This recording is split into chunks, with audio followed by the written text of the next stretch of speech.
नमस्कार, मैं डॉक्टर दीप्ति कुमारी MLT college Saharsa BN मंडल university से हूँ।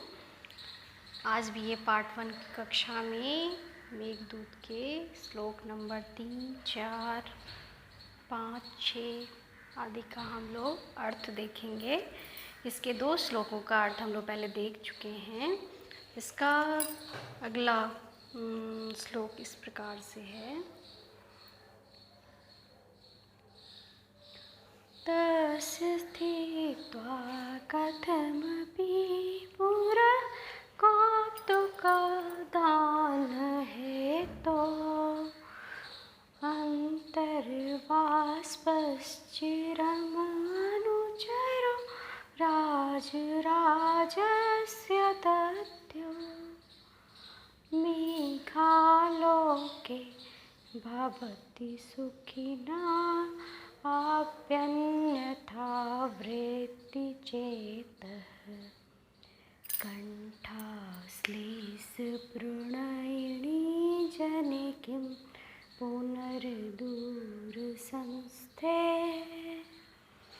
जैसा कि हम लोगों को विदित है कि यक्षपति के शाप के कारण अपनी प्रियतमा से वर्ष भर के लिए शाप भोगने के लिए उससे वर्ष भर का विरह भोगने के लिए उससे दूर रामगिरी के आश्रमों में कुटिया बनाकर रह रहा है। जब वह आषाढ़ के मेघ को देखता है तो उसे अपने प्रियतमा की बहुत याद आती है और वह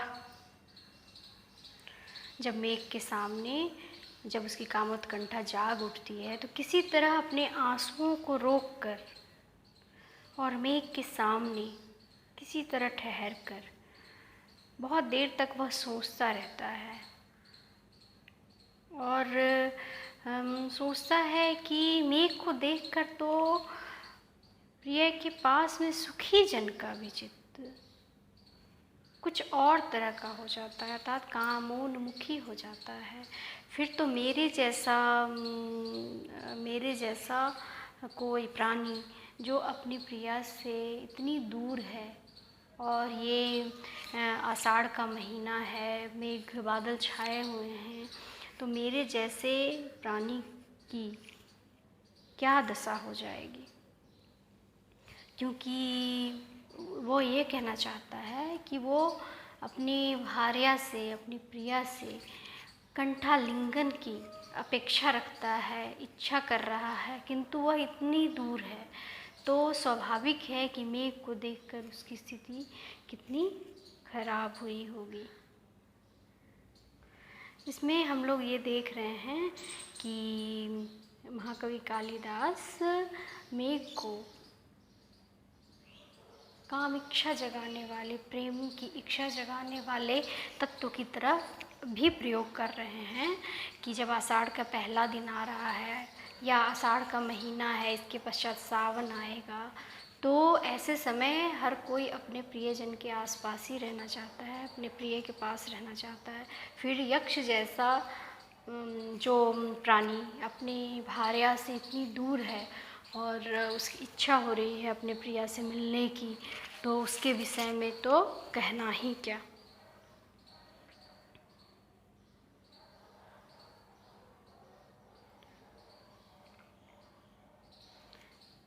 अगला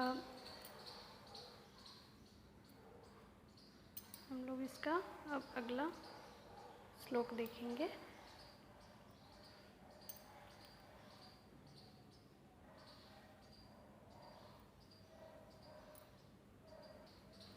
इसका अगला श्लोक इस प्रकार से है।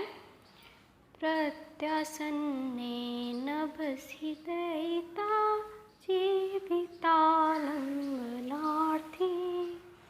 जीमुतेन स्वकुशलमयम हारयिष्यन् प्रवृत्तिम् सा प्रत्याग्रे कुटजकुसुमै कल्पितार्घाय तस्मै प्रीति प्रमुखवचनं स्वागतं व्याजहार। अब इस श्लोक में यक्ष का संस्कार हमें देखने के लिए मिलता है, और साथ ही जब किसी से हमारा कोई कार्य सुलभ होने की इच्छा हो तो हम उसके साथ किस प्रकार का व्यवहार करते हैं वह भी दृष्टिगोचर होता है। कि जब सावन नज़दीक आ गया है तब उसको, यक्ष को यह लग रहा है कि मैं अपनी प्रिया के प्राणों को किस प्रकार सहारा दूं। कहने का तात्पर्य यह है कि उसे ये लग रहा है कि उसकी सूचना के अभाव में, उसके कुशल क्षेम नहीं जानने की वजह से उसकी प्रिया की स्थिति बहुत खराब होगी और उसके प्राण पर बनाई होगी। ऐसी स्थिति में यक्ष का यह कर्तव्य बनता है कि वह अपनी प्रियतमा के पास अपना कुशल संदेश पहुंचाए। इसके लिए वह मेघ को अपना संदेश वाहक नियुक्त करना चाहता है। तो जब सावन नज़दीक आ गया है तो वह अपनी प्रिया के प्राणों को सहारा देने की इच्छा से मेघ द्वारा अपना कुशल संदेश भेजना चाहता है। और उसके पश्चात क्या करता है? सप्रत्यग्रह कुटज कुसुमय कल्पितार्घाय तस्मै। वह कुटज के ताजे फूलों का अर्घ्य मेघ को देकर और स्नेह भरे वचनों से उसका स्वागत करता है। इस प्रकार ये चौथा श्लोक यहाँ पे समाप्त होता है। हम लोग अगले श्लोक की तरफ बढ़ते हैं। अब ये 5वां श्लोक है।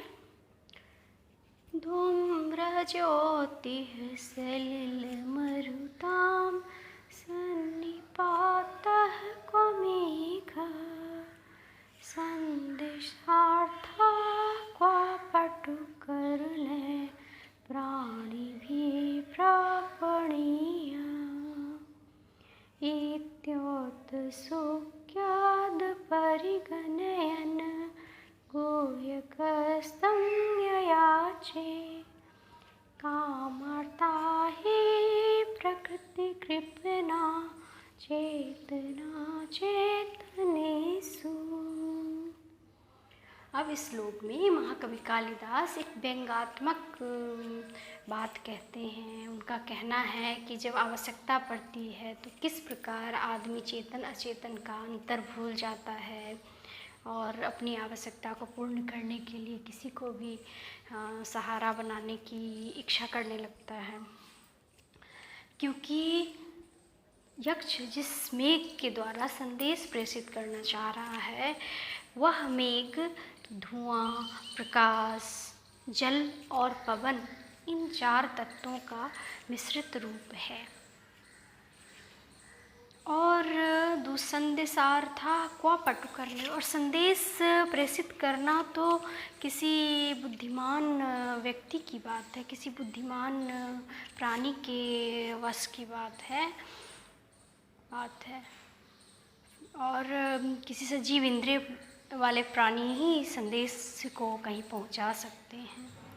किंतु इत्योत्सुक्याद् परिगणयन् गुह्यकस्तं ययाचे, लेकिन उत्कंठावश इस बात पर ध्यान नहीं दे रहा, उत्सुकतावश इस बात पर ध्यान नहीं देते हुए यक्ष ने मेघ से याचना की। अब इसमें तर्क दे रहे हैं कि ऐसा वो क्यों करता है यक्ष कि मेघ जैसे बिना बोलने वाले प्राणी को, बिना बोलने वाले तत्व से वह अपना संदेश क्यों प्रेषित कर रहा है।